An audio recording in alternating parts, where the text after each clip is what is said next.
Bonjour et bienvenue dans ce nouveau numéro de Chaos Global, l'hebdomadaire télévisé du Courrier des Stratèges. Bienvenue sur notre chaîne YouTube. Aujourd'hui, nous allons parler évidemment des événements au Liban et de l'accélération de l'ordre nouveau. Je vous explique pourquoi j'utilise l'expression ordre nouveau et non pas nouvel ordre mondial. Eh bien, c'est parce que, vous l'avez peut-être vu, le nouvel ordre mondial est partout pastillé, stigmatisé comme théorie complotiste et que nous partons du principe que nous ne sommes pas complotistes. Et donc, nous trouvons utile de rebaptiser le nouvel ordre mondial en ordre nouveau, expression utilisée par Benjamin Netanyahou et l'armée israélienne pour désigner ces opérations ce week-end et notamment le bombardement massif du bunker du Hezbollah au Liban qui a permis à l'armée israélienne d'assassiner un certain nombre de dirigeants du Hezbollah. Nous allons y venir. Mais tout de suite, je vous rappelle que ce mercredi, nous faisons un débat avec Thierry Messon sur la trilatérale. Nous allons donc continuer à analyser l'ordre nouveau qui se met en place sur cette planète. Retrouvez-nous mercredi et puis n'oubliez pas, bien entendu, de vous abonner au Courrier des Stratèges, au fil Telegram dont vous voyez l'adresse s'afficher en dessous, c'est gratuit. Et puis, n'oubliez pas de vous abonner à notre chaîne Patrimoine qui vous donne des conseils pour protéger votre épargne, votre patrimoine face à l'ordre nouveau qui se met en place et aux turbulences, au chaos qu'il crée et qui menace tout ce que vous avez construit dans votre vie. Voilà, on va donc aujourd'hui parler de l'ordre nouveau, on va vous dire comment y faire face, restez avec nous jusqu'au bout. D'ici là, Édouard, est-ce que tu peux nous faire le résumé factuel de ce qui s'est passé au Liban depuis qu'on s'est parlé la semaine dernière, depuis que j'ai parlé avec Thierry Messon la semaine dernière. Je rappelle que sur la chaîne Patrimoine, je vous avais annoncé un bombardement clé de l'armée israélienne au Liban. Je vous l'avais annoncé mardi dernier, il a eu lieu, on avait eu quelques informations qui nous étaient remontées. On avait annoncé que l'armée israélienne allait passer à l'action. Dès mardi dernier, on titrait « La guerre, la guerre ». Qu'est-ce qui s'est passé depuis mardi dernier, Édouard, au Liban? Alors, il y a eu vendredi une grosse opération de bombardement de l'armée israélienne qui dispensait, à juste titre, disposait de suffisamment de renseignements sur l'endroit où se trouvait le chef du Hezbollah, Nasrallah, et d'autant plus que le renseignement, visiblement un renseignement de terrain et un renseignement humain qui complétait les observations électroniques, les interceptions, donnait à penser aux Israéliens qu'il y avait un certain nombre de responsables du Hezbollah qui se trouvaient au même endroit, précisément pour une réunion, pour réfléchir et décider sur la stratégie et l'action face à Israël. Est-ce qu'on sait quelle est la nature des renseignements? Comment ils ont eu ces renseignements? Est-ce qu'on en sait plus? Alors, on a, je crois, deux strates. Il y a une bonne contribution d'Elia Magnier, qui est un des bons spécialistes de la région, qui dit il y a bien sûr la guerre électronique, l'observation, l'interception, et là les Israéliens ont leurs compétences, sont aidés par les Américains, mais il y a une dimension qui est fondamentale au Liban, qui est un pays très divisé, qui est la trahison, la pauvreté qui permet d'acheter un certain nombre de gens, et donc visiblement il y a eu un certain nombre de renseignements humains et non plus d'intelligence artificielle ou d'interception numérique ou de... Enfin, il y en a eu aussi. Voilà, mais il y a eu les deux. Et moi je pense qu'il y a une troisième dimension qu'il ne faut pas négliger, c'est que avec le temps, les dirigeants du Hezbollah étaient devenus trop sûrs d'eux, voire négligents. Et de ce point de vue, il y a quelque chose à remarquer, c'est qu'il n'y a pas de tunnel sous Beyrouth Sud comme il y a des tunnels sous Gaza. Donc effectivement, les dirigeants du Hezbollah ont certainement péché par manque de rigueur de ce point de vue. Par sous-évaluation du danger? Sans doute, et vraisemblablement sous-estimation aussi de la capacité de trahison d'un certain nombre de Libanais, parce que le pays reste très divisé, même si, on en reparlera tout à l'heure, les bombardements ont tendance à souder les communautés entre elles, malgré tout, le Hezbollah reste haï par une partie de la population, qu'elle soit chrétienne ou sunnite. Alors, il y a dans le Financial Times de ce matin la théorie, mais que j'ai lue un peu partout en réalité, il y a eu depuis plusieurs années des incursions régulières d'équipes de services spéciaux israéliens sur le sol libanais pour repérer les lieux. Il y a une très lente construction de l'identification de l'ennemi qui s'est faite. Alors, il faut se méfier parce qu'on voit qu'il y a un storytelling qui est en train de se mettre en place dont le but est d'effacer l'échec retentissant du 7 octobre l'année dernière. Donc là, il s'agit au contraire de dire, regardez, comme les Israéliens sont forts, regardez, en fait, ça faisait des années, ils avaient anticipé. Moi, je pense que la vérité est entre les deux. Ils n'ont évidemment pas planifié ça au tout dernier moment. En revanche, il y a un renseignement qui est ancien, il y a des strates, mais les dirigeants du Hezbollah étaient suffisamment prudents pendant longtemps pour se déplacer, pour ne jamais rester au même endroit. Mais encore une fois, il faut rappeler quand même à ceux qui nous écoutent, qui nous regardent, qu'on est dans une région où, quelle que soit leur religion, leur ethnie, leur nationalité, les gens se ressemblent. Et on est dans le contraire de ce que voudrait nous imposer une pensée raciste et ethnicisante sur la région. Et donc, c'est très difficile de savoir si on a face à soi un agent du Hezbollah ou un agent du Mossad, souvent. Et donc, évidemment, les Iraniens, les Libanais, les Israéliens sont à la fois comme des poissons dans l'eau dans ce mélange, et puis en même temps, ça permet toutes les trahisons et toutes les illusions. J'ai vu passer quand même, mais c'est pas très important, que ce sera un espion iranien qui aurait personnellement fait le voyage en Israël, fait une escale en Israël, le vendredi matin, pour donner l'information qu'il y avait une réunion qui se préparait dans la journée dans ce bunker. Alors, là encore, attention aux opérations de désinformation pour dire, vous voyez bien, l'Iran, le Hezbollah, en fait, et puis l'Iran ne tient pas les choses, etc. Bon, c'est possible, mais on est quand même sur une base factuelle extrêmement fragile. Dans la pratique, donc, il y a eu ce bombardement. Alors, c'est une bombe anti-bunker plusieurs bombes peut-être anti-bunker qui ont été larguées sur un immeuble, en fait, dans le sud de Beyrouth, qui cachait en souterrain le quartier général du Hezbollah. On dit même qu'il y en a jusqu'à 80 qui ont été largués, donc de poids différents, mais 80 c'est gigantesque. C'est-à-dire que c'est une opération qui était véritablement ciblée, premièrement. Elle a atteint son objectif, qui était de tuer Nasrallah. Elle a fait des pertes parmi les civils libanais et elle est à placer dans une campagne de terreur de l'armée israélienne vis-à-vis de la population libanaise, pas seulement la population chiite d'ailleurs. Alors, ce qui s'est passé ce week-end, depuis vendredi, puisque le bombardement a eu lieu, je crois, vers 17h vendredi, depuis vendredi, qu'est-ce qui s'est passé au Liban? Qu'est-ce qu'Israël a fait?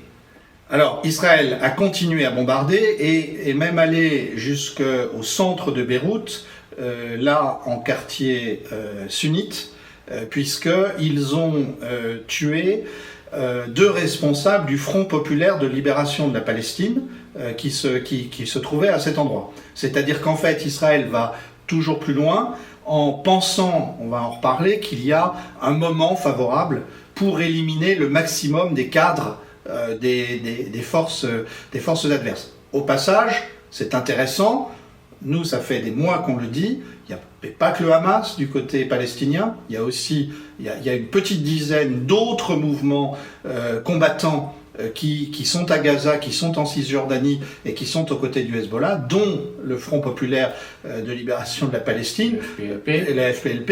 Il y a d'ailleurs deux branches, mais là c'est la branche la plus traditionnelle. Et donc on commence enfin à dire la vérité sur l'affrontement entre Israël et ses adversaires, c'est-à-dire que ce n'est pas du tout seulement le Hamas contre Israël. Il y a eu combien de frappes ce week-end? Moi j'ai lu le chiffre de 120 frappes un peu partout au Liban pour neutraliser des points, des lieux de stockage, des commandements locaux, des lieux d'organisation du Hezbollah. Alors, effectivement, moi aussi j'ai ce chiffre d'une centaine de frappes. Il faut faire attention là aussi au storytelling israélien. C'est-à-dire que oui, il y a eu un énorme succès en frappant Nasrallah et en décapitant l'actuelle, maintenant la passée équipe dirigeante du Hezbollah. Par ailleurs, il y a une certitude, c'est que les armes et un certain nombre des combattants du Hezbollah ne se trouvent pas à Beyrouth, et par définition. Donc il y a eu des bombardements aussi ailleurs au Liban qui sont là beaucoup plus difficiles. Par exemple, quand on prend la plaine de la Bekaa, oui, il y a des bombardements, mais qui là sont en partie à l'aveugle, parce que à la différence de ce qui se passe à Beyrouth, dans la plaine de la Bekaa, ce sont les services syriens qui sont à l'œuvre avec le Hezbollah. Et là, les services syriens sont connus pour être les seuls vraiment impénétrables dans la région. Donc là, les bombardements sont beaucoup plus aléatoires. Bombardement au Yémen? Oui, aussi sur Hodeïda, effectivement, avec des raffineries qui ont été touchées. Les Houthis en face disent qu'ils s'attendaient à ces bombardements, qu'ils avaient retiré les armes aux endroits où Américains et Israéliens ensemble ont frappé. On ne peut pas vérifier le récit des deux côtés. Ce qui est certain, c'est que Israël s'engage maintenant dans une série de frappes tous azimuts, avec la question de savoir quelles vont être les conséquences au sol aussi, en particulier, est-ce qu'il va y avoir, au-delà des bombardements aériens, une intervention terrestre au Liban? Visiblement, oui. Alors, il y a des avis partagés, à la fois sur est-ce qu'elle aura lieu. Disons que la majorité pense que oui, et quelle sera son ampleur? Là, les experts ne sont pas d'accord entre eux. Une image forte, celle de Netanyahou donnant l'ordre par téléphone depuis l'Assemblée Générale, donc depuis les locaux de l'ONU, donnant l'ordre de bombarder le Hezbollah, après avoir déclaré que l'ONU était antisémite, ce qui est quand même extraordinaire. Oui, alors, Netanyahou a fait un discours auquel les dirigeants israéliens nous ont habitués, mais c'est vrai que là, il a poussé le bouchon très loin, puisqu'il a insulté l'ONU, il a dit que c'était un marécage antisémite, si j'ai bien retenu. Il faut quand même rappeler qu'il parlait devant une salle quasi vide. Et c'est la grande tension qu'il y a à l'ONU entre l'Assemblée Générale. Si ça ne tenait qu'à elle, Israël ne pourrait plus faire grand-chose tant que le pays n'est pas revenu dans ses frontières de 67. Et puis il y a le Conseil de sécurité où là, Américains, Britanniques, Français quelquefois, mettent des vétos ou en tout cas bloquent les résolutions qui demandent le respect du droit international. Donc effectivement, Netanyahou a provoqué. Alors il y a cette photo, il y a des gens qui disent c'est pas à l'ONU, c'est juste à côté, enfin peu importe. Il venait de faire son discours, il donne l'ordre, il se fait photographier, c'est une insulte au droit international. C'est une mise en scène aussi de l'affirmation de puissance, qui de fait nourrit un narratif où, on l'a vu tout le week-end, les responsables israéliens annoncent qu'ils vont frapper partout leurs ennemis et qu'ils annoncent le pire à l'Iran si jamais l'Iran tente un attentat dans je ne sais quelle ville du Nicaragua. Alors, il faut se rappeler qu'en 1992, les Israéliens avaient un peu de la même manière tué le chef précédent du Hezbollah, Al-Sarawi, si je ne me trompe pas sur son nom, et qu'à l'époque, les titres des médias israéliens étaient exactement les mêmes. C'est un tournant historique, le Hezbollah est fichu, il n'existe plus, donc peut-être qu'il faut être un petit peu prudent sur ce qui va se passer dans les prochaines semaines. Alors, on va y revenir, parce que c'est évidemment le sujet, et on y reviendra en traitant la question de qu'est-ce que nous pouvons faire, nous, que nous n'avons pas fait, que nous aurions dû faire. Mais je voulais quand même, pour qu'on illustre bien cette question de l'ordre nouveau, remettre ça dans le contexte international actuel et dans ce qu'il pourrait donner demain, parce qu'au fond, ce qui se passe en Israël, on a l'impression que c'est quelque chose de fond concerté au niveau mondial, notamment autour du deep state américain, autour de probablement des forces néoconservatrices qui dominent les États-Unis tant que Biden est encore au pouvoir. Et justement, qu'est-ce qu'on peut dire de l'ambiance dans laquelle on se trouve? Je pense notamment aux élections américaines. Est-ce qu'il y a un lien entre l'accélération de l'ordre nouveau et l'imminence d'une possible victoire de Donald Trump? Alors, il y a d'abord des semaines où on a une véritable vacance du pouvoir aux États-Unis, en ce qui concerne la présidence, puisque là, tout ce qu'on a comme information nous montre que Biden, il fait même plus semblant. Il y a eu la semaine dernière une réunion de cabinet présidée par sa femme. On a découvert que sa femme signait des documents officiels avec lui. Donc on est à la fin de l'ère Biden, et Kamala Harris, non seulement ne lui a pas succédé, vice-présidente devenant présidente, même pour quelques semaines, mais elle est en campagne, et par ailleurs, personne ne veut qu'elle parle sur les sujets de politique étrangère, sauf de manière très très ciblée, encadrée. Bon. Donc, il est évident que Netanyahou a vu une fenêtre d'opportunité, comme on dit en traduisant mal de l'anglais. C'était le moment où il peut faire tout ce qu'il veut.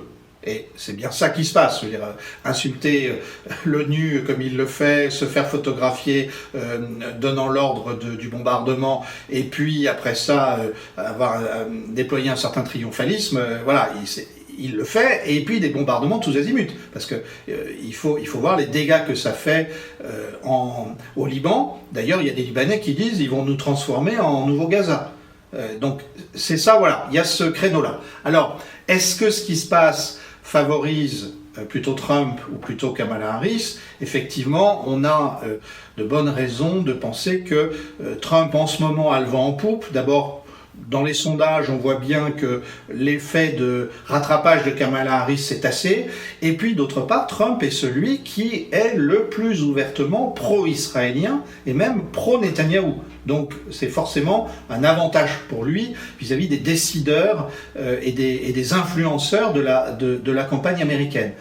Au-delà de ça, on sait bien que les choses sont aléatoires et que le Parti démocrate et même les néoconservateurs joueraient très gros à se remettre comme ça entre les mains de Trump, donc les choses restent incertaines. Alors, on ne peut pas ignorer qu'il y a au fond aujourd'hui deux fers au feu essentiels. C'est Israël, on en parle, qui a probablement la volonté de reformater l'ordre du Moyen-Orient, l'ordre nouveau, avec une marginalisation de l'Iran qui ne peut que plaire à Trump, puisque on sait que Trump a une ligne très anti-iranienne, au cas où Trump gagnerait. Mais moi, ce qui m'a frappé, c'est que dans le même temps, Zelensky a profité de l'Assemblée générale de l'ONU pour rendre visite à Trump, et que, visiblement, ça s'est mal passé. Qu'est-ce qu'on peut retirer de cette entrevue? Alors, le sentiment qu'on a, de manière générale, avant de parler de Trump, c'est que les dirigeants américains sont en train de lâcher Zelensky. Il est allé à Washington, enfin il était à New York, mais il s'est rendu aussi à Washington pour plaider pour son plan qui devrait renverser la situation, et qui inclut le fait de tirer des missiles à longue portée sur le territoire russe, et visiblement il s'est fait éconduire. Donc ça, c'est la première chose. Il s'est d'autant plus fait... Trump confirme qu'il va lâcher Zelensky et l'Ukraine. Voilà. Et juste un point, c'est qu'il s'est d'autant plus fait éconduire que la semaine dernière, Poutine a précisé une première fois la doctrine nucléaire russe, et a dit que pouvait être sous le feu nucléaire, la menace du feu nucléaire russe, aussi des pays n'ayant pas d'armement nucléaire, mais soutenus par une puissance nucléaire. Suivez-nous du regard, c'est bien sûr l'Ukraine, et c'est bien sûr l'ensemble des pays de l'OTAN qui n'ont que des armes conventionnelles. Donc, le Pentagone appuie très fort sur la pédale de frein, parce qu'il y a tout un débat aux États-Unis sur l'obsolescence partielle de l'armement nucléaire américain, la nécessité de le moderniser très vite et de ne pas provoquer les Russes avant. Voilà où on en est. Bon. Donc ça nous amène à Trump qui se voit gagnant actuellement, et donc...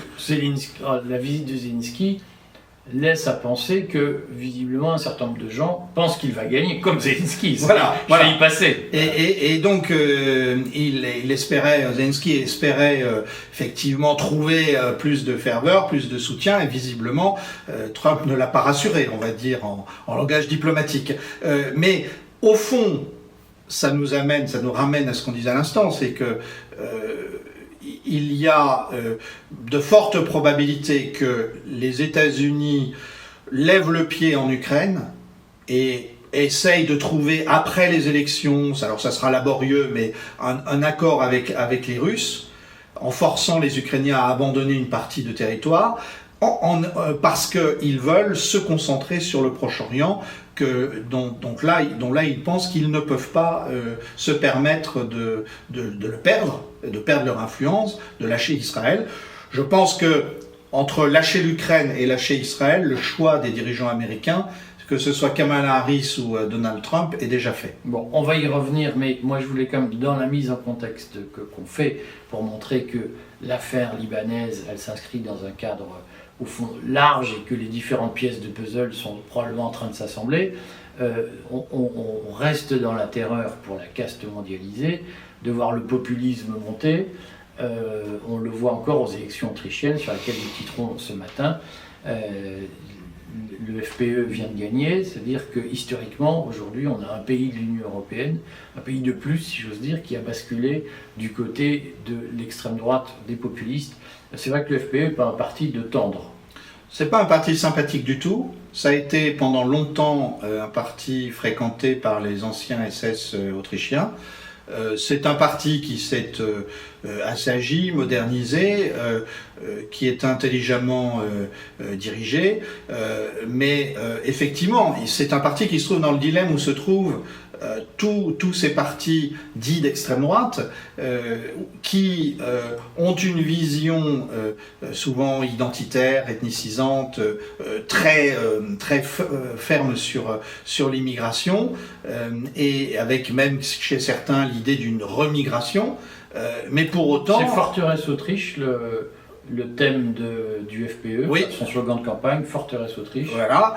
Mais pour autant, on leur explique ensuite que l'État d'Israël a le droit d'avoir une pensée ethnicisante, mais c'est tout. Les autres n'ont pas le droit. Donc ils n'auront pas droit à arriver au gouvernement. Donc c'est en fait ce double bind, cette injonction paradoxale de l'ordre nouveau qui, d'un côté, pousse au désespoir une partie des classes populaires et laisse émerger des partis identitaires qu'on appelle l'extrême droite, mais d'un autre côté, leur dit « oui, mais enfin, vous n'êtes pas fréquentable ». Alors c'est paradoxal, puisque ces partis, souvent, sont devenus pro-israéliens. Je ne peux pas m'empêcher de mettre dans le contexte montée des populismes qui effraient tout le monde et on se dit oups, et il va falloir reconfigurer. Le procès de Marine Le Pen débute ce matin. Moi, ce que j'ai toujours entendu, c'est que en fait, l'arrêt qui a été rendu relaxant François Bayrou a été rédigé mot pour permettre la condamnation de Marine Le Pen à une peine d'inéligibilité. Et on voit bien qu'il va y avoir la tentation, pour éviter que la France ne bascule dans le camp des populistes, là aussi de faire une espèce de coup de force sur notre vie démocratique. Oui, et en même temps, s'ils n'ont plus Marine Le Pen, ça devient compliqué de mettre en scène le grand air de l'antifascisme, etc. Donc, ils auront Jordan Bardella. Alors ils peuvent vouloir tuer Marine Le Pen et s'appuyer sur Bardella, mais personnellement j'ai tendance à penser que Jordan Bardella sans Marine Le Pen pèsera beaucoup moins. Raison de plus. Oui, mais beaucoup moins. En tout cas, je note que notre ministre des Affaires européennes, Benjamin Haddad, dont on sait qu'il a été payé par des think tanks néoconservateurs américains avant d'être député, notre ministre a fait un appel à un durcissement de la politique migratoire de l'Union européenne. On voit là aussi qu'il y a une tentative d'endiguement de la montée des populismes, y compris en abordant des sujets qui étaient tabous jusqu'ici. On a aussi entendu Bruno Retailleau le faire. On peut considérer que la France a remporté une autre victoire, c'est que dans cette obsession de lutter contre la parole populiste qui se traduit par des censures extrêmement dures sur les réseaux sociaux, finalement, Pavel Durov a cédé et a accepté de communiquer les adresses, ce qu'on appelle les adresses protocoles, les IP, Internet Protocol, et les numéros de téléphone, lorsqu'il l'avait, des utilisateurs de Telegram. Donc là aussi, on voit bien qu'il y a une lutte sans merci, elle est de moindre importance qu'au Liban, qu'en Ukraine, mais il y a une lutte contre les libertés en Occident. Oui, c'est ce que j'appelle le fascisme gris, c'est-à-dire le fascisme d'une société déclinante et vieillissante, mais qui reste bien du fascisme. Fascisme gris qui met en place un ordre nouveau. Oui, c'est une expression contextualisée, effectivement, une expression d'époque. Concrètement, donc, Édouard, on a fait le tour, je regarde l'heure, on a fait le tour des différentes pièces du puzzle qui s'assemblent, de cet ordre nouveau qui prend forme. L'étape suivante, c'est que le paysage final, selon toi, ça peut être quoi? Alors, on a d'abord, très brièvement, l'Europe va être la grande perdante de ce qui se passe, puisqu'on voit bien que les États-Unis se donnent les moyens de rebondir. Il faudra un grand compromis avec la Russie, et il va falloir l'ordre nouveau du Proche-Orient. Mais qui va être la variable d'ajustement? Ce sont les Européens, qui d'une part vont se retrouver dindons de la farce des sanctions anti-russes, et qui d'autre part vont devoir accueillir des réfugiés du Liban, peut-être même palestiniens sur leur sol, avec en même temps un débat qui va s'envenimer sur les questions d'immigration et d'accueil. Donc J'ajouterai un point, ouais. C'est que je sais que beaucoup de spectateurs imaginent que Trump est une espèce de chevalier blanc du monde souverainiste. Enfin, il a d'ores et déjà annoncé s'il était élu, et on voit que beaucoup de gens commencent à croire qu'il va être élu. Il a d'ores et déjà annoncé qu'il mènerait une guerre commerciale contre le reste du monde, et notamment il a annoncé qu'il ferait venir toutes les usines allemandes sur le sol américain par une politique de subvention et de protectionnisme, puisque c'est la politique des États-Unis qui est de subventionner l'industrie qui s'installe aux États-Unis au mépris de la libre concurrence. Et donc on voit bien que si Trump gagnait, l'Union européenne risque d'entamer une vraie phase de désindustrialisation qu'elle a déjà entamée avec la loi anti-inflation de Biden, puisque d'ores et déjà Biden finance les usines étrangères qui s'installent aux États-Unis pour se décarboner. Et comme ni la Chine, ni la Russie, ni l'Inde, ni l'Iran, ni les BRICS en général ne nous feront aucun cadeau à nous Européens, vu qu'ils considèrent que nous avons été d'une lâcheté sans nom face aux États-Unis dans la guerre d'Ukraine, c'est bien pour ça que l'Europe est la variable d'ajustement. C'est curieux que l'Allemagne se laisse faire, puisqu'en réalité, Trump considère que la France n'existe déjà plus, mais on pourra en dire 3 mots, notamment du fait de notre dette complètement détenue par des étrangers, donc qui nous met à la portée de toute manœuvre politique extérieure. Mais c'est quand même curieux que l'Allemagne, visée par Trump nommément, ne réagisse pas. Il faut dire que les Américains ont bien travaillé, et ça Trump pourra dire merci à l'État profond. Quel est le parti qui a été le plus travaillé par les Américains depuis 30 ans? C'est le Parti vert. Le Parti vert a fait avancer l'agenda écologiste qui a cassé l'industrie allemande, et il a fait avancer l'atlantisme, puisqu'il est devenu aujourd'hui le plus belliciste et le plus atlantiste des partis, et il a fait avancer l'atlantisme, donc l'Allemagne a été prise en étau.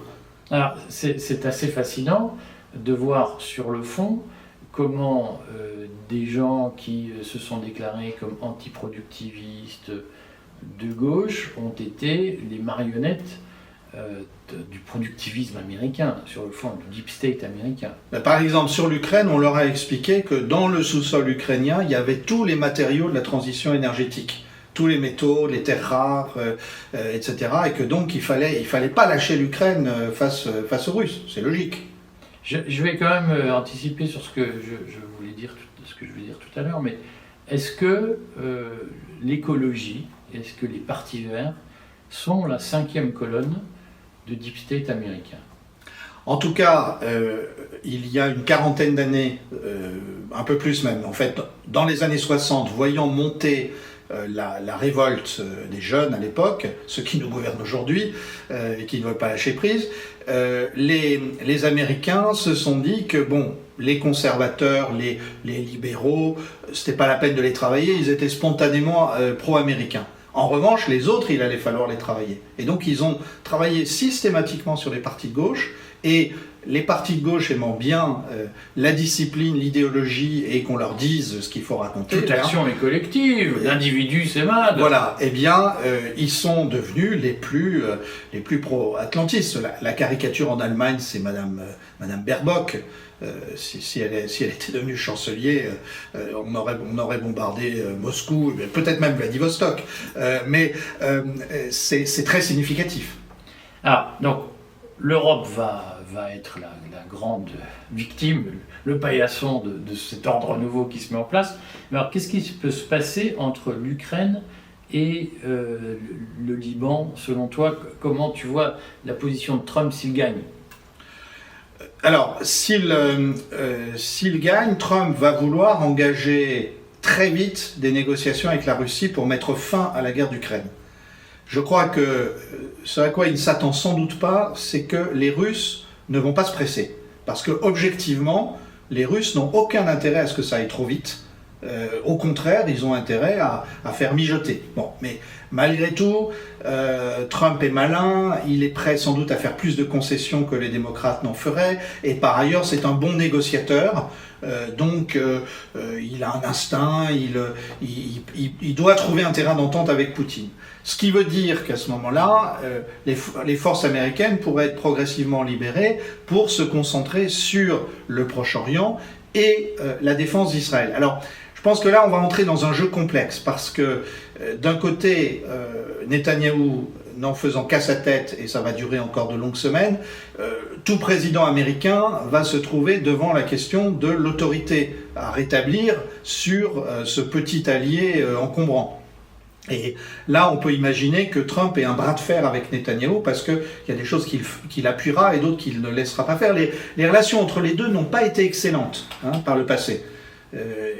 Ça reste un peu une énigme, puisque si je me fie à ce que dit notre ami Thierry Messant, il dit mais Trump soutient Israël pour des raisons au fond de soutien électoral, notamment de la communauté juive aux États-Unis, et notamment de soutien financier, puisqu'il a récolté moins d'argent que par le passé et moins d'argent que Kamala Harris. Donc on ne sait pas au juste. En même temps, lorsqu'il est arrivé au pouvoir, c'est lui qui, le premier en Occident, a reconnu Jérusalem comme capitale d'Israël, alors que le droit international prévoit que c'est une ville ouverte au fond, en tout cas une ville internationale. Donc il a eu des gestes très anti-iraniens, très pro-israéliens, qui sont un peu gênants quand même. Alors, je pense que ça va continuer, c'est-à-dire qu'il continuera à battre froid l'Iran tout en mettant un peu d'eau dans son vin. Je pense qu'au fond, il est très heureux de ce qu'Israël a fait à la direction du Hezbollah. Et par ailleurs, il faut se souvenir que le fil directeur de la politique de Trump au Proche-Orient, c'est réconcilier Israël avec un certain nombre d'États arabes en sacrifiant définitivement les Palestiniens. Donc, de ce point de vue-là, sur le fond, Trump va peut-être même pousser plus efficacement que Biden une politique pro-israélienne. Est-ce qu'ensuite il aura des différends avec Netanyahou et avec les plus radicaux du gouvernement de Netanyahou? C'est possible, mais ça viendra dans un deuxième temps. Dans la pratique, quand même, Édouard, ce qu'on voit, c'est que c'est là que je suis embarrassé. C'est que moi, ce qui me frappe quand même dans les événements au Liban, c'est que ça fait plusieurs mois, y compris le Courrier qui peut dire ça, on dit on a l'espérance que le Hezbollah, l'Iran, détiennent des armes magiques qui vont renverser la table dans la confrontation avec Israël. Et parfois, beaucoup ont épousé cette vision qui, à mon avis, a été celle d'un certain nombre de dirigeants du Hezbollah, d'un affaiblissement israélien, d'une obsolescence de la technologie occidentale et au fond d'une supériorité acquise par les technologies iraniennes, russes, etc. Au fond, on a recréé la mythologie de l'Apocalypse où le mal arrive sur Terre et puis tout à coup les chevaliers du bien apparaissent, déchirent le voile et ils remplissent le monde de bonté et de choses géniales. On a repris ce mythe, cette mythologie religieuse, mais en réalité c'est quand même un peu du pipeau, c'est-à-dire que on voit bien que le Hezbollah aujourd'hui est décapité, il ne soupçonnait probablement pas que les Israéliens étaient capables de frapper un coup aussi fort. Moi, si je me fie à ce que j'ai lu dans la presse, Biden a obtenu l'an dernier que les Israéliens ne frappent pas le Hezbollah au lendemain du 7 octobre. Et puis finalement, Biden devenant papy gâteau, ils n'ont plus vraiment de contre-pouvoir face à eux pour les empêcher de le faire. Et l'Iran n'a pas bougé. C'est-à-dire que si on regarde la situation à Gaza, ni le Hezbollah ni l'Iran n'ont bougé depuis que les civils gazaouis se font massacrer. Donc à un moment donné, il faut quand même prendre acte du fait que les Palestiniens vont faire l'objet d'une purification ethnique absolument sanglante et cataclysmique humainement, et qu'au fond, on s'est leurré en disant « vous allez voir, ils vont bouger, les Libanais, le Hezbollah va les sauver, les Iraniens vont les sauver », et en fait, ils vont rien faire, ils n'en ont pas les moyens. Alors, j'ai des nuances par rapport à ce que tu dis. D'abord, si Israël est affaibli, il y a la capacité guerrière et le coup extraordinaire qu'ils ont fait, mais c'est un gain de court terme. Au même moment, la note de crédit d'Israël était abaissée par l'une des agences de notation et l'économie israélienne va mal, en particulier à cause de la désorganisation du nord du pays, du fait que entre 60 et 80 000 personnes ont dû quitter les territoires du nord, qu'on appelle des colonies, même si c'est dans les territoires de 48. Mais donc ça c'est une réalité. D'ailleurs, ce que Netanyahou essaye de faire, c'est de ramener ces gens-là, et s'il y a une guerre contre le Hezbollah, ça sera pour essayer de reprendre le Sud-Liban, pour empêcher le Hezbollah de bombarder le nord d'Israël. Donc, de ce point de vue-là, je crois qu'il y a un affaiblissement économique qui est réel, avec une économie désorganisée. D'autre part, il n'y a pas eu de victoire à Gaza. Le Hamas et les autres mouvements combattants sont toujours... ils ont perdu 3 bataillons, dit-on, mais ils les ont reconstitués. Et il y a d'autre part quelque chose qui est effectivement très difficile à mesurer, mais qui évidemment inquiète beaucoup les Israéliens, ce sont les départs d'Israël avec des gens qui ne sont pas revenus depuis le 7 octobre. Alors c'est sans doute le secret le mieux gardé d'Israël, mais John Mearsheimer va jusqu'à un nombre de 500 000 personnes. Si c'était vrai, c'est gigantesque sur une population de 8 millions d'habitants. C'est très contesté par les trolls du Mossad que nous voyons notamment sur la chaîne YouTube. Oui. C'est n'importe quoi. Oui, on s'en doute parce que alors ça nous amène au sujet, c'est qu'effectivement, si on veut défendre l'immobilisme relatif de l'Iran, si on veut défendre la stratégie qui a été choisie, consiste à dire c'est une stratégie lente d'asphyxie la société israélienne et d'affaiblissement, l'idée étant d'une hémorragie lente de ce qu'ils appellent l'entité sioniste pour effectivement l'affaiblir. À partir de là se pose quand même un certain nombre de questions. C'est le fait que l'Iran n'a pas répondu après l'assassinat de Haniyeh à Téhéran sur son sol, et se pose la question... Ce qui pose un problème. Alors, voilà, ce qui se pose la question de la volonté de l'Iran d'aller à l'affrontement. Et effectivement, bon, moi je je dis les choses comme je les ressens depuis le départ, froidement, enfin en analyste. Je suis très mal à l'aise depuis l'accident d'hélicoptère du président iranien précédent. Surtout que je trouve que les rapports qui ont été publiés officiels, qui disent circulaire, il n'y a rien à voir. Il y a eu un rapport la semaine dernière, je crois. Voilà, c'était le brouillard. Iranien, voilà. C'était le brouillard. C'était un accident. Bon.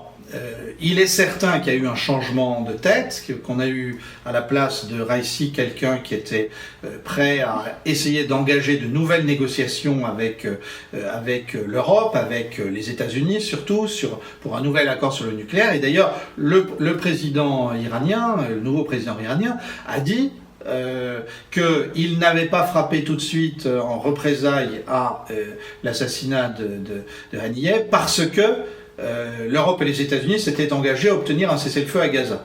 Alors, là, de deux choses l'une. Soit c'était « je suis nouveau, j'arrive, je fais un geste de bonne volonté je retiens les coups, mais je constate que j'ai été trompé », à ce moment-là, il va falloir une riposte. Sauf qu'entre-temps, on a laissé Israël s'avancer, s'enfoncer dans ce que les Israéliens considèrent être une brèche. Alors, je crois que la question des armements, en revanche, est différente, au sens où, de fait, les Iraniens disposent aujourd'hui d'une vraie technologie des missiles, mais c'est pas parce qu'on a les armes qu'on les utilise. Hein. En 1900, je vais faire une comparaison qui va me faire critiquer, mais en 1940, la France avait des chars excellents et elle avait des avions qui tenaient le choc, mais simplement ils n'ont pas été utilisés ou ils ont été mal utilisés. Bon, moi je reste persuadé que, mais on a souvent ce débat, donc on se le dit devant les caméras, moi je reste persuadé qu'effectivement il y a une tentation qui est d'abord moi je vais le dire autrement, je retiens une leçon de l'histoire et notamment de l'opération Barbarossa et de l'échec allemand en URSS à l'époque durant la Deuxième Guerre mondiale. C'est qu'au fond, les études historiques montrent que les deux camps se sous-estimaient et que, en fait, ça a été l'invasion de l'URSS par l'Allemagne a été une bataille de bras cassés, c'est-à-dire que les Allemands pensaient qu'ils avaient face à eux des Slaves qu'ils allaient battre, et les Russes pensaient que les Allemands n'étaient pas capables de les battre. In fine, ça a été une victoire soviétique dans des souffrances abominables, et je crois que les soviétiques auraient probablement évité un certain nombre de mésaventures s'ils n'avaient pas sous-estimé la capacité de l'Allemagne à pénétrer rapidement sur le sol soviétique, sur le sol russe, ukrainien et russe. Moi, je pense que nous avons tous ce biais, qui est un biais narcissique, qui consiste à sous-estimer l'autre. Et je reste quand même persuadé que dans cette affaire, en Occident, il y a, notamment dans ce qu'on appelle la résistance ou la dissidence, il y a une mythologie qui s'est fabriquée, et on va y revenir, mais qu'on n'a pas assez combattu, nous, au Courrier des Stratèges, une mythologie de, en fait, il y a un combat du bien, c'est nous, contre le mal, c'est eux, et on n'a pas assez évalué la capacité du camp adverse à battre ceux qu'on a mis en avant comme l'axe de la résistance. Et je crois que profondément, ça pose la question de comment conçoit-on l'information, et qu'est-ce qu'on peut faire maintenant pour lutter contre ça. Je pense qu'on a cette responsabilité globale et collective qui est au fond de vouloir entendre ce qu'on a envie d'entendre, qui nous rassure, et qui nous évite de nous dire on doit faire des efforts. Et moi je le vois bien, chaque fois que je dis aux gens faites des efforts, ah vous êtes un affreux jojo, vous méprisez les gueux, etc. Non, moi je pense que les gueux sont capables de remporter la bataille contre le mondialisme, mais en se mettant les doigts dans la prise et en faisant des efforts. Et je pense que nous on a cédé à cette tentation de sous-estimer, sachant que je vais évidemment te laisser répondre à ces graves accusations que je profère, mais on aurait dû avoir une France. La question, c'est pourquoi la France aujourd'hui, qui est la protectrice traditionnelle du Liban, n'existe même plus dans les radars. C'est-à-dire qu'il y a eu une vague tentative de proposition de cessez-le-feu, de trêve de 3 semaines faite par la France et les États-Unis juste avant que Netanyahou ne passe à l'action. Et on n'en a même pas parlé en France, tellement, ou très peu, tellement ça a été insignifiant. Les anglo-saxons ont plus parlé de la proposition de trêve franco-américaine que la presse française, qui montre que on est en dessous de tout. Comment ça se fait que ce pays qui a protégé pendant des années le Liban, notamment parce que nous sommes les héritiers de l'État croisé, de l'État franc qu'on avait construit à Jérusalem il y a 1000 ans, comment ça se fait que nous qui sommes traditionnellement les protecteurs du Liban, nous ne sommes plus rien et que personne ne réagit et que tout le monde se dit mais on ne peut rien faire, monsieur? Alors, il y a plusieurs aspects dans ce que tu dis. D'abord, l'abandon du Liban commence dans les années 70. Il faut quand même le rappeler. On laisse des factions se déchirer et à l'époque, nous ne faisons rien déjà par une espèce de ligne de plus grande pente. On a envoyé des troupes sous étiquette ONU qu'on a retirées après l'attentat du Drakkar. Oui, mais déjà là, on était dans un dispositif piloté par les Américains. Bon, j'en viens tout de suite à aujourd'hui.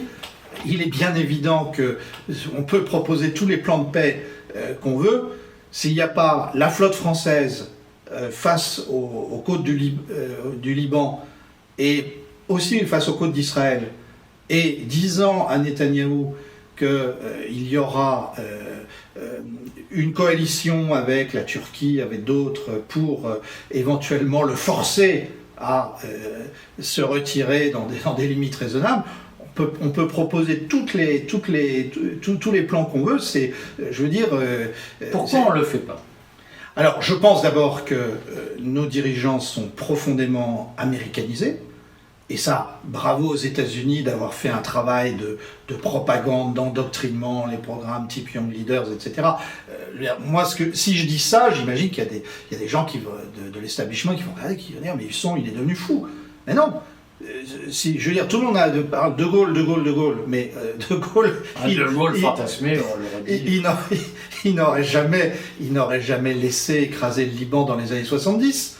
Aujourd'hui, il aurait pris la tête d'une coalition il y aurait des flottes de différents pays méditerranéens pour assurer la paix et pour assurer l'approvisionnement de Gaza et pour assurer la protection du Liban. C'est évident.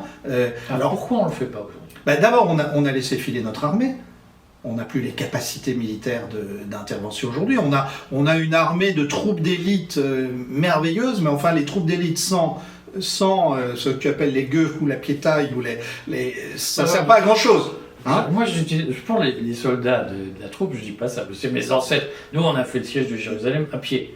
Mais donc, on est déjà dans, dans la piétaille.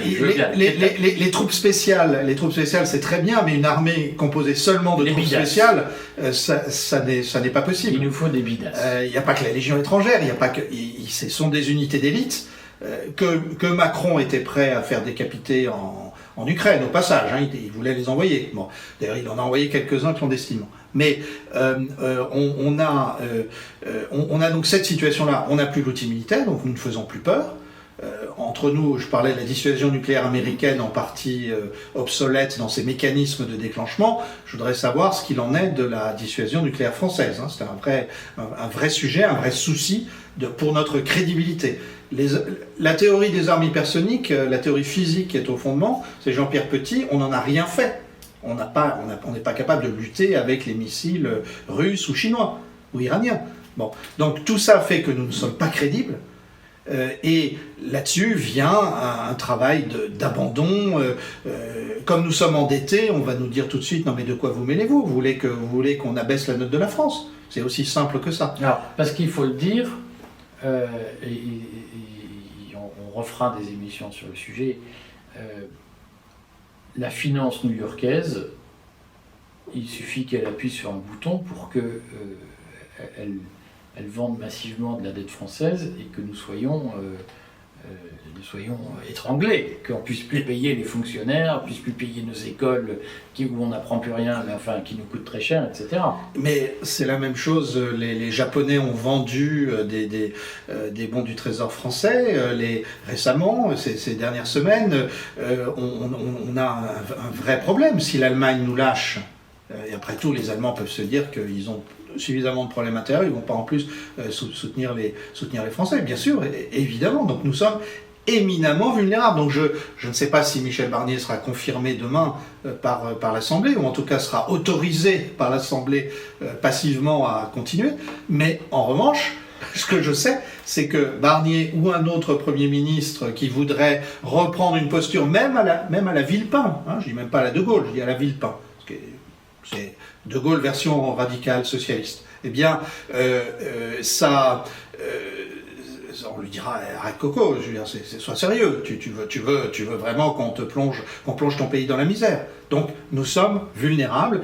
Alors... Mais Édouard, je te coupe, mais si nous étions un peuple mature, un peuple, si nous avions encore du fight spirit, si nous avions encore un instinct vital, nous dirions, il n'est pas possible que nous financions notre vie collective avec de l'argent des étrangers, parce que ça nous met en situation de dépendance. Donc pourquoi les Français ne se disent pas, eh bien, il faut arrêter de s'endetter, il faut reprendre le contrôle de notre dette, et donc on descend dans la rue pour arrêter les déficits publics, arrêter ces politiques de sécurité sociale à guichet ouvert, où les gens vont 3 fois par semaine chez le médecin pour un oui, pour un non, tout ça financé par la collectivité. On descend dans la rue pour arrêter d'avoir des profs qui demandent sans arrêt des augmentations, avec plus les résultats scolaires de ce pays descendent, mieux on paye les profs, et plus on en recrute, c'est quand même extravagant. Pourquoi les Français ne descendent pas dans la rue en disant arrêtez cette bureaucratie qui gaspille notre pognon et qui nous rend dépendants de l'étranger? Mais je pense que on ne fait pas les révolutions par des manifestations dans la rue. Elles peuvent contribuer à une révolution.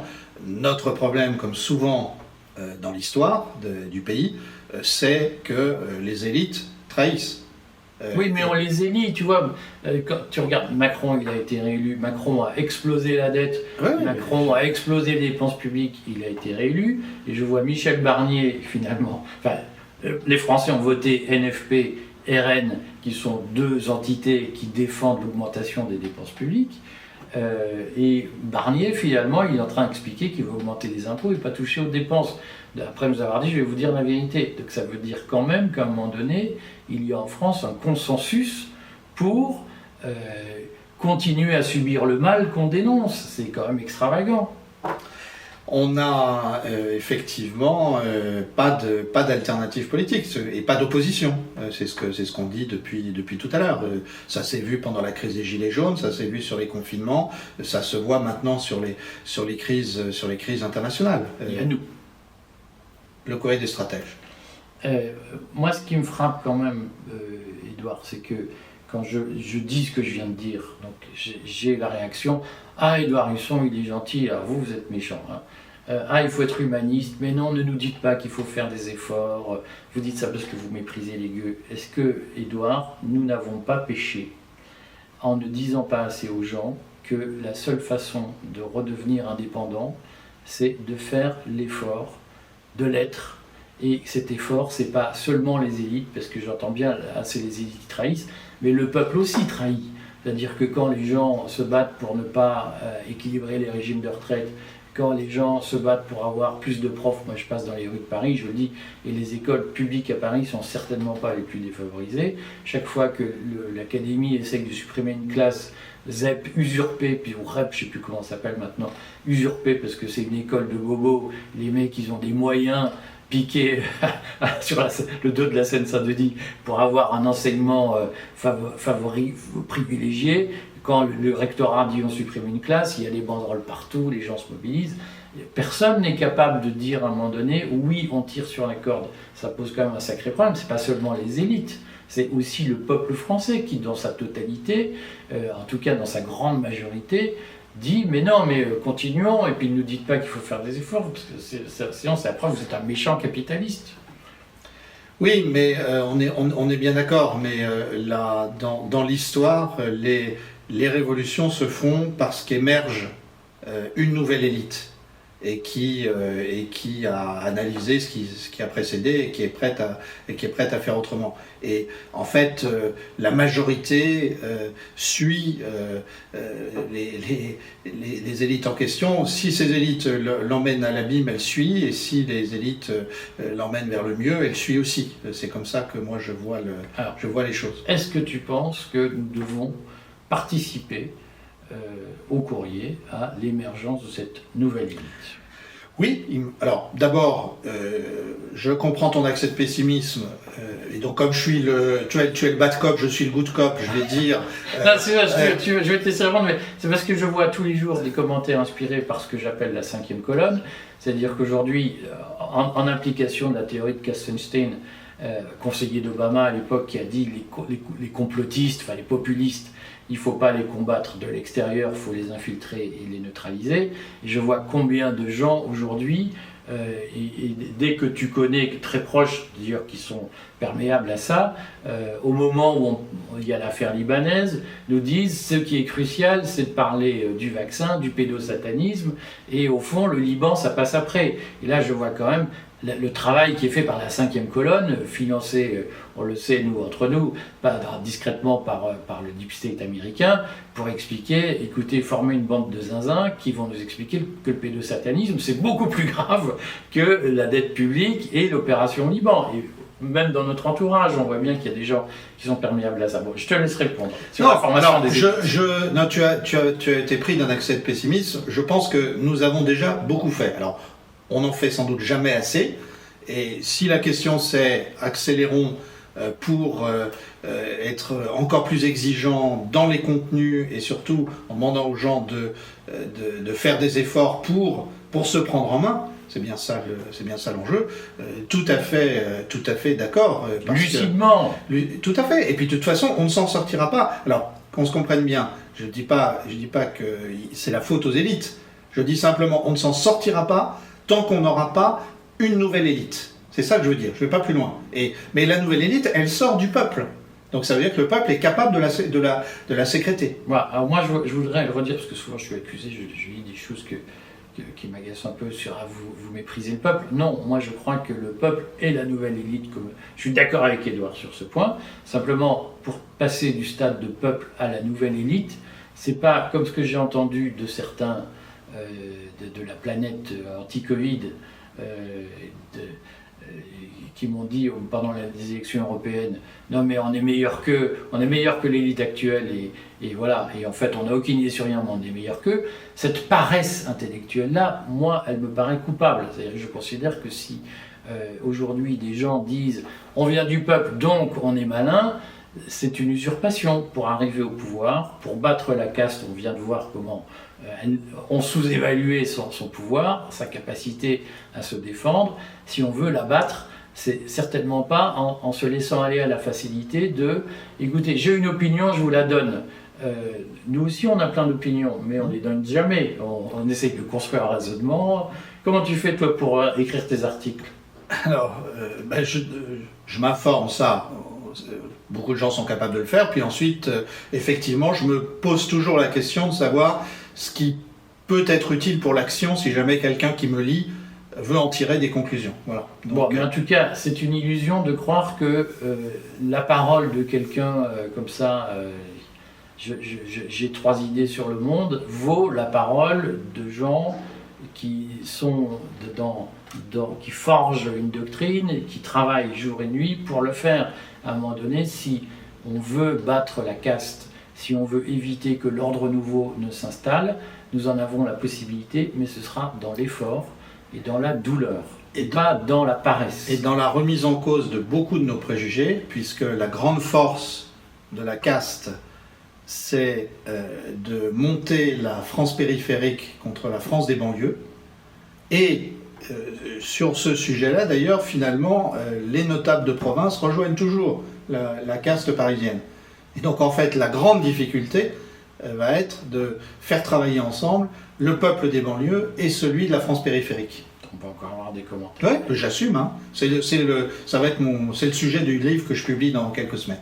Bon, alors donc, ce qu'on redit, c'est que, évidemment, en quoi notre démarche est humaniste? C'est que nous pensons que tout le monde peut faire partie de l'élite. En quoi elle est désagréable et urticante? C'est que nous disons aux gens, pour y arriver, ça demande un effort, une métamorphose, un changement de peau, et donc une forme d'humilité et de modestie. Et que croire que « Ah mais non, mais je vous ai dit un truc, vous n'êtes pas d'accord. Je suis au même niveau que tout ce que je dis, toutes mes opinions sont en réalité des vérités scientifiques qui méritent d'être prises en compte. » Ce relativisme-là, il n'est pas humaniste. Voilà. L'humanisme, c'est se dépasser soi-même et certainement pas se contenter d'émettre 3 idées en disant « Ah mais ils sont pas d'accord, ils me répondent en me taclant, donc c'est des méchants. » Non, quand il y a des paroles qui sont des bêtises et des paroles qui sont des choses intelligentes, et c'est une erreur de faire croire au public que on peut se contenter de dire tout ce qui nous passe par la tête, c'est génial. Bon, c'est pas vrai. Et donc, on en tire comme conclusion que le courrier va continuer ses contenus rasoirs, longs, pédagogiques, que nous n'allons pas parler de pédosatanisme tous les jours pour faire de l'audience et que nous allons par ailleurs développer une démarche structurée de formation pour que ceux qui aujourd'hui veulent changer la société en s'en donnant les moyens, c'est-à-dire en organisant leur effort, aient un parcours diplômant, quelque chose comme ça, de formation structurée. En tout cas certifiant. On va commencer, alors on ne pourra pas tout faire tout de suite parce que c'est long, mais c'est compliqué. Et d'ailleurs, François Hollande a beaucoup compliqué avec sa loi de réforme de la formation professionnelle, qui était une loi Sapin d'ailleurs, de 2015. Il a beaucoup réservé la formation professionnelle à une élite. Mais on va commencer très vite et on va bâtir ça. On va commencer par une chaîne YouTube de formation. Bon. Voilà, vous êtes informés. Il y aura du payant, il faut le dire, parce que sinon on va nous expliquer qu'on n'avait pas prévenu et qu'on est méchant parce qu'on ne fait pas tout gratuitement. Alors, je retiens que la gratuité, c'est l'arme de la 5e colonne. Voilà. Et parce que ça nourrit les gens dans le pédosatanisme, c'est beaucoup plus grave que ce qui se passe au Liban, c'est beaucoup plus grave que la purification ethnique à Gaza, et ceux qui demandent de l'argent sont des voleurs. Voilà. La gratuité, c'est une façon d'entretenir l'avachissement. Et donc, effectivement, si vous pensez que la défense de vos libertés et la lutte contre l'ordre nouveau, vous n'avez pas les moyens de le faire, ben, tirez-en toutes les conclusions. Vous n'aurez qu'à vous en prendre qu'à vous-même s'il triomphe. Voilà, je ne pouvais pas dire mieux. Bon, on va encore se faire haïr. De la fin. On va encore se faire haïr. À la semaine prochaine. On se retrouve mercredi avec Thierry Messant. Et puis on aura quelques surprises par ailleurs pour vous dans les semaines qui viennent. À bientôt.